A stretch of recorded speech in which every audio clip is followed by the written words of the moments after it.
and welcome. This is Business Edge right here on News Central. I'm Tolulope Adeleru-Balogun. Our headline stories. Nigerian governors eye workers' pensions. And Nigeria reopening land borders. So you see some conversations that are focused on Africa's largest economy today on Business Edge. Welcome to the show.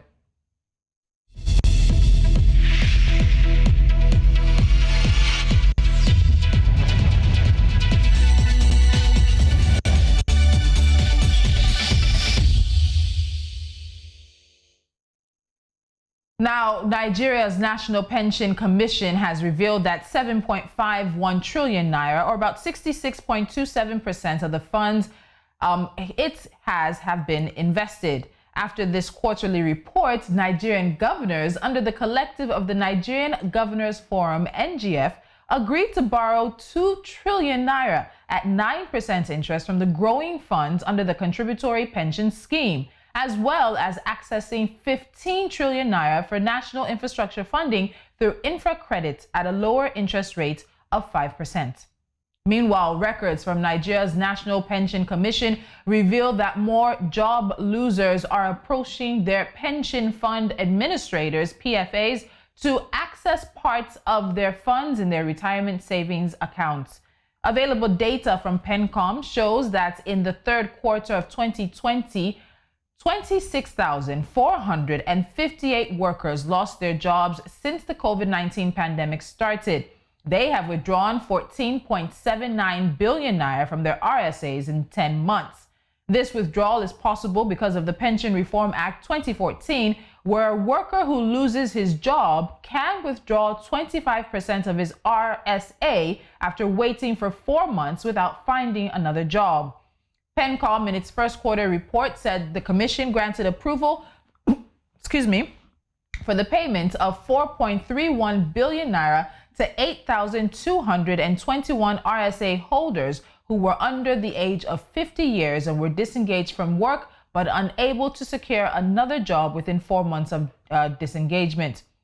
Now, joining me on the show is financial analyst Tunji Andrews. Tunji is also the founder of Our Bar. Tunji, welcome to Business Edge. Thank you for having me. Great to be here. All right.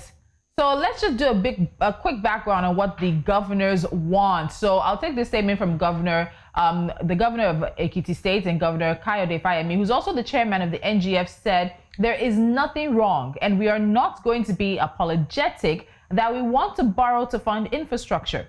We are not borrowing for consumption, and the various projects that are going to be allowed to access these funds are going to be determined by the committee that we set up at the National Economic Council, NEC. He said the funds would go to the creation of revenue-generating projects. So when you first heard that Nigerian governors were putting their hands in this cookie jar of the pensions, what were your thoughts? And let's be honest, this is not the first time that this has sort of been brought to the table.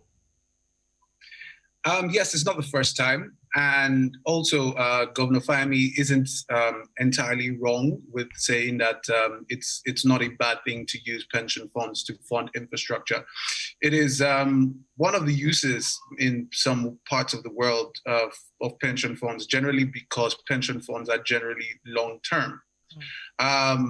The context and the way you want to look at it is, why is the pension fund administrator rejecting this offer, and why are pensioners saying no? And it's simple.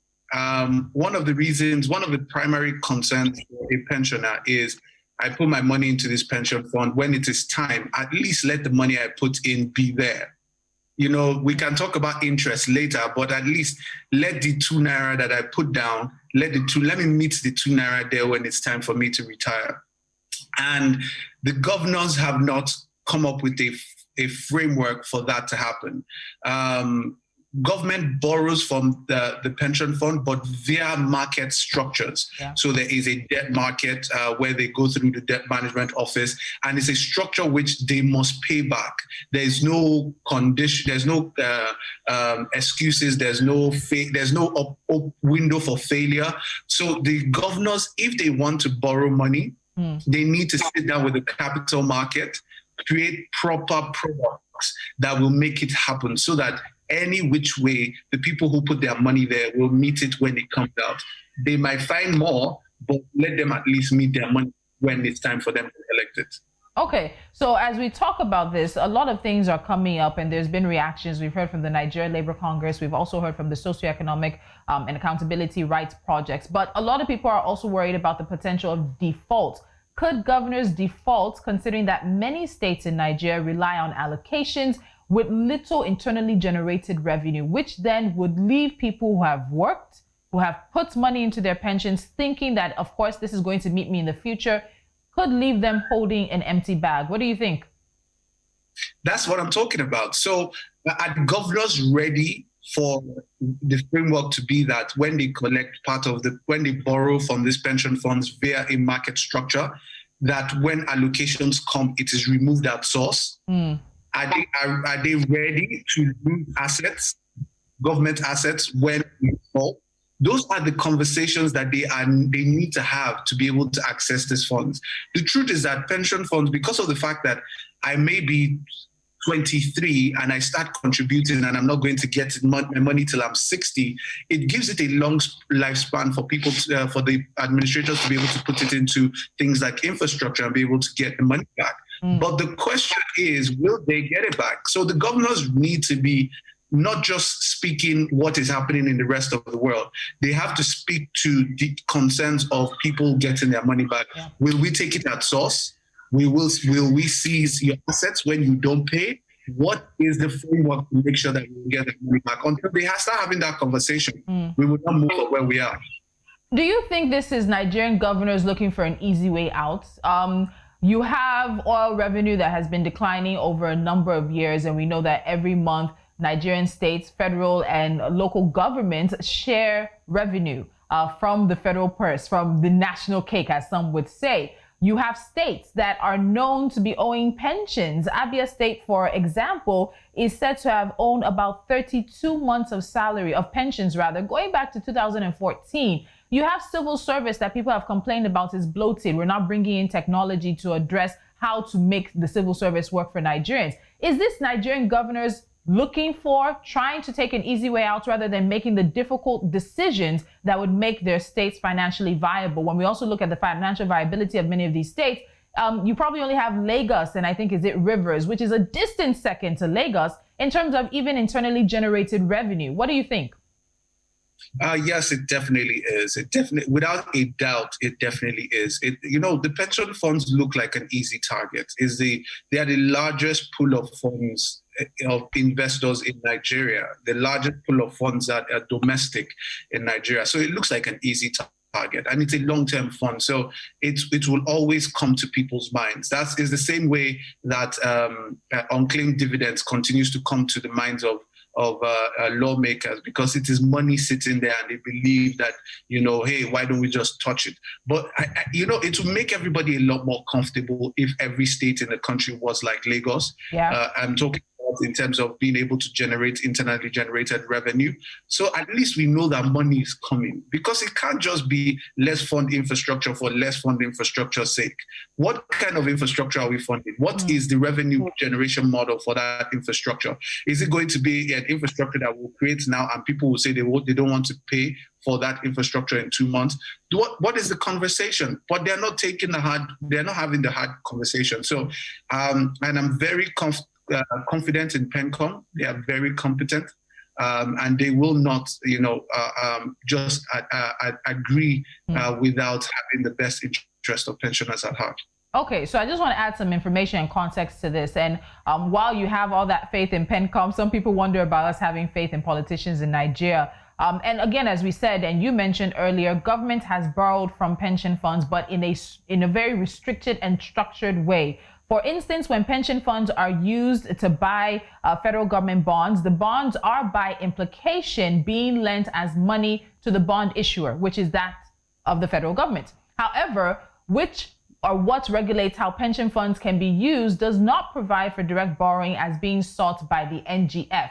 The Act only provides for the investment of pension funds in viable investment options that in turn promote the country's economic development. Most states in Nigeria are not even compliant with the contributory pension scheme, and are by regulation not able to benefit from pension funds by raising of bonds. And also to ensure the safety of such funds as provided by the Act, the PFAs, that's the pension funds administrators, are required to conduct several risk analysis to decide if investing in such bonds meet expected yields and risk appetite. So in the event that states don't even meet the criteria that the investors are at liberty not to then subscribe. And we've talked about Abia State. So even if the governor's found a way around these provisions, there may not even be 17 trillion available for them. So according to the last report from PENCOM in September of 2020, PENCOM only has about 11.56 trillion naira in quotations available. So when you look at all of this, the law and this, whatever is available, Tunji, as we're wrapping up, what do you think? Where do you think this can end up, this situation? It's not going to go anywhere. If there's any stubborn regulator in Nigeria, it is PENCOM. This has been a conversation for many years. They are not going to budge. Even when we that are inside the system are asking for more options to be able to, grow people's pensions with a more aggressive manner, PENCOM has been like, nope. Our major concern is people get their money when it's time to retire. So I know that PENCOM will not move easy. This is not a conversation that they can just, wave their hand and tell PENCOM to follow suit. So I like I always say, I have faith in them. And I think Nigerians should have faith in them also. This is not going to happen. It's just a soundbite that probably governors are looking to push something, but it's not going to go anywhere. Tunji Andrew calls it a soundbite. Tunji Andrews, thank you so much for joining me, financial analyst and founder of Our Bar. We'll definitely have you back as conversations around this and other issues continue. Do have a great day. All right, we're going to continue Business Edge. And again, as we said earlier in the show, Africa's largest economy, some very big stories coming from Nigeria. When we return, President Muhammadu Buhari has announced that 4 of Nigeria's land borders should open with immediate effect. The details after this.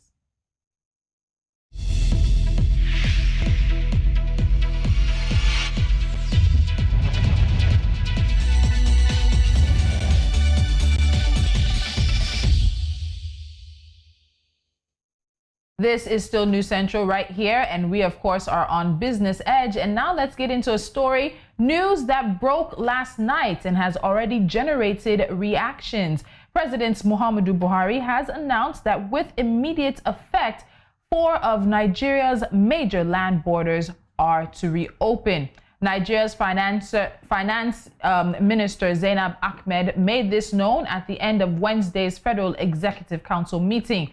Ahmed clarified that while the 4 borders are to be immediately reopened, the ban on importation of rice, poultry, and other banned products still exists and will be implemented by Border Patrol teams. She explained, "I am here to just report that His Excellency the President approved the recommendations of the committee that I chaired with the Minister of Trade and Investment as member, Minister of Interior as member, Minister of Foreign Affairs as members, and others as well." This is, of course, Business Edge, and I have joining me now Nasir Afolabi Agbalaya. He's the head of our business desk. Nasir, thank you so much for joining me. Great to be here. Let's get straight into it. So many have called, they have begged, they have pleaded. Almost immediately, the news came out that the country was going to close the borders, for the borders not to be closed. Why do you think we're seeing this reversal months down the line? Well, right now, Nigeria's inflation has gone up again for November. So that's a major reason for the government to change its policy. Now, another nagging thing is that we've got the insecurity in the north. Many farmers have not been able to harvest their products. So we need to ensure there's food security in the country to avoid some other issues. So because of this, that the government decided to fine, it's high time for us to open the border so that we can actually trade and buy things from our neighbors. Don't forget that down the line, January 1st, after kicks in. Yes. So, and of course, to ensure that we are playing fairly with everybody, we need to have free movement of goods and services across the border. Especially on a deal that we championed and we signed, eventually, even though others had signed before us. Yeah, well, hey, we are big brother, so well, before Nigeria signed it, there's lots of back and forth there. And after signing it, even some more discussion had to occur. Ghana, Benin, Togo had to be brought back to the dialogue table and say, fine, look, these are what we don't want to come in. And now all these countries have agreed to help Nigeria secure its borders. Okay. So it's the right time actually for Nigeria to open the borders. All right, so you mentioned insecurity earlier, and we have seen some critics saying that you've had these borders closed for so long, but now because you can viably see that there is a very big security issue in Nigeria, and with the recent kidnapping of the schoolboys in Kakara, some were saying the border should remain closed because you don't want a situation where maybe Boko Haram or whoever is truly holding the boys would be able to use the borders to open borders to be able to move them out of the country. But whether border is closed or not, we've seen that insecurity in Nigeria is an issue. And in the months that the borders have been closed, insecurity has actually increased. Well, that is the real fact. Now, the borders in the north and Nigeria south are quite different. The southern borders are more professionally, adequately policed. You have structures there, you have tariffs that are coming in regularly. But unfortunately, the northern part of the country, the borders are not as strict or as regularly patrolled. You have lots of acres. Open spaces. I was getting there. Yep. Yes, and because of these open spaces, you have marauders, bandits, smugglers having the free reign there. And that has been the cause of the insecurity in the north. And one of the major things was these smugglers, bandits, terrorists, they truly somehow know the terrain and they'll be able to largely evade security forces. This is what happened last week Friday when the Katsina State Science Secondary School was in Kankara.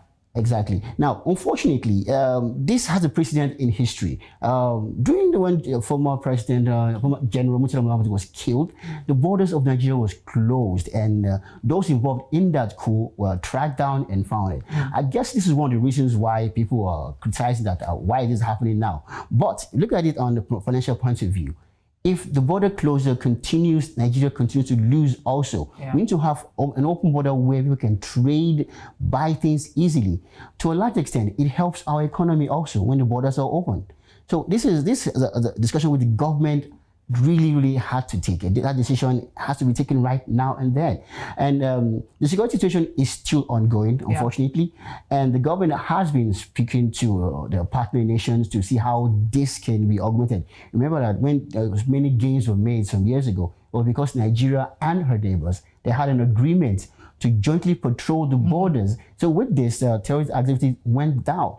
And this is what the government seems to be looking towards now, even to get the schoolboys back. Okay, it's interesting. I always remember that there was a Controller General of Customs that at one time said Nigeria has over 1,000 unpoliced border entries into the country. And you just wonder, how is that possible? But as we look into the months down the line that Nigeria's at least main borders have been closed, is there any report that has really looked at the effects of the closure and sort of proving the case for the Buhari administration that this closure was a good thing, rather than months down the line, people are saying this thing just wasted time? Unfortunately, the government, as of this morning, have yet to give us any data that this is what this is a benefit of the border closure. Although the customs units have been announcing wonderful figures over time, that so to a point, many of us are skeptical. Okay, if we are making so much money from our border, from our seaport and airports, so why are we not making? Why do we need to keep it closed for so long? You're making the money, let the goods come in, and you tax those coming in, they'll pay their levies. So somehow, even those figures now are being doubted, and they may not be the true reflection of what is actually happening. Let's not forget that the northern borders are still porous. So if those money are coming in, if the northern borders are truly well policed or well patrolled, we may actually get more more funds. Okay, so my final question to you now. Nigerians were told that the borders were closed because of concerns about illegal exports of price-controlled gasoline, and of course we know fuel, and illegal imports of food stocks such as rice and poultry, which the government said harmed local producers, and there is a valid backing and research to that. But what we saw instead after that was the price of one of the most important staples in Nigeria, rice, go up. Farmers had trouble meeting demand because many are still harvesting the grain by hand. The price of a 50 kg bag of imported rice, which was selling at about 14,500 before the closure of the border, now sells from 27,000 and above. Local rice also increased in price by about 22%. So do you think very quickly that the Buhari administration achieved its aim when it came to closing the borders in late 2019? What of the smuggling aspect that was also cited as one of the reasons for closing the borders? Very quickly. Smuggling is still going on. That has not stopped. It reduced to an extent, depending on where you want to smuggle it from. Southern Nigeria, not so easy. The north, it's still free reign. Now, about petroleum products, unfortunately, somehow they have still managed to get some out of the country. Okay. Consider the fact that the government is the sole importer of this refined products. So they still determine where it goes. It is still, they are still controlling the value chain, unfortunately. The regulation on paper has occurred, but actual deregulation, we are still waiting for that to occur. Maybe sometime early next year or middle of next year, we'll get there. As it is right now, the government is still controlling most of the things that are happening. It's not a bad thing, really, because in most countries, the Western world, the government actually subsidizes farm product. That is why a burger in some countries is still like $1. It can make their farmers still competitive globally. Exactly. Now, this is where Nigeria needs to get to. Unfortunately, you actually mentioned the fact that milling of rice into the products is not happening at the right capacity. Mechanized farming, yeah. That is it. Now, when this happens, truly, this policy then will bear its maximum fruit.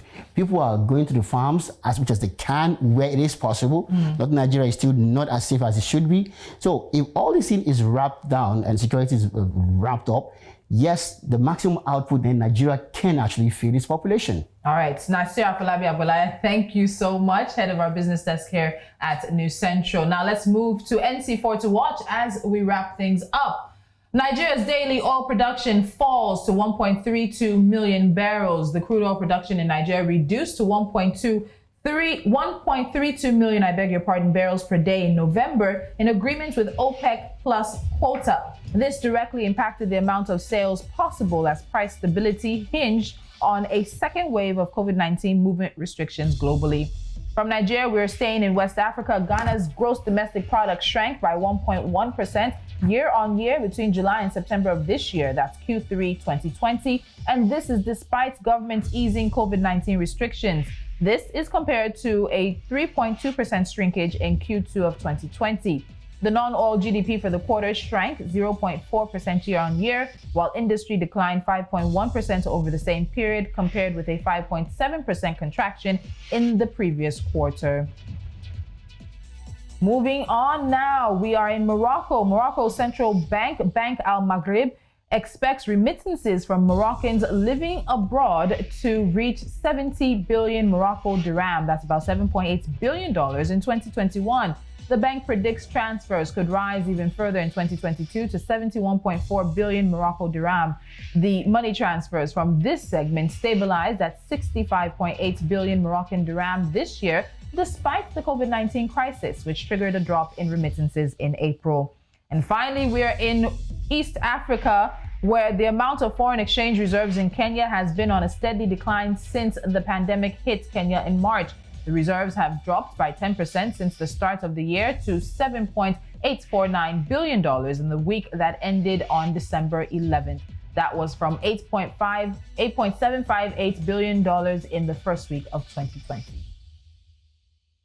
And that's all for this edition of Business Edge. Head to our website and follow us on social media. We are at News Central TV for more business and financial news from the continent. You can also catch up with our news and programs. Download the News Central TV mobile app on Play Store and iOS. Until next time, I'm Tolulope Adeleru-Balogun.